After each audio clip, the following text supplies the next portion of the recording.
然后我们再试试，刚刚我说要试试这个 text 这个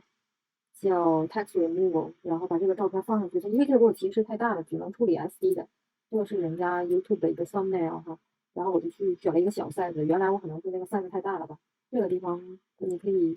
这个 thumbnail grabber 就随便在那个谷歌上 type 一个 thumbnail 那个提取的，它就会给你选这几个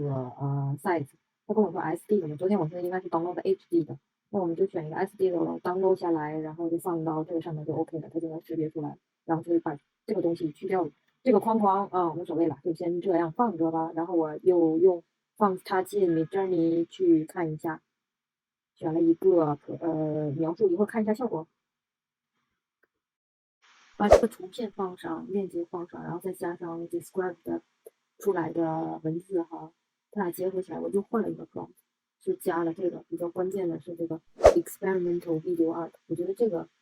描述可能会更出彩一点吧。我觉得第四张很有那个各种颜色的感觉了。再继续生成一下，看一下第四张后边这个灯光，哇哦，好 colorful，好，今天就是这个演示这两个。如果这个视频在任何维度对你有帮助的话，您的任何一个动作，比如说点赞呐、或什么，都是对我原创工作者最大的支持。总结一下，这个 ClickDrop 这个网站大部分功能都是可以免费使用的，除非你要是一批次批量处理或者是高清的处理。像这个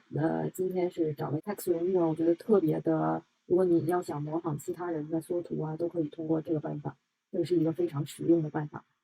如果 HD 不行的话，就换成 SD，让它generate出来一张没有文字的图像，这样去放给第三点就是放给你的 Journey，让它识别，再在这个图像的基础上链接加文字，就是那老一套手法就可以 generate 相近的图片出来。OK。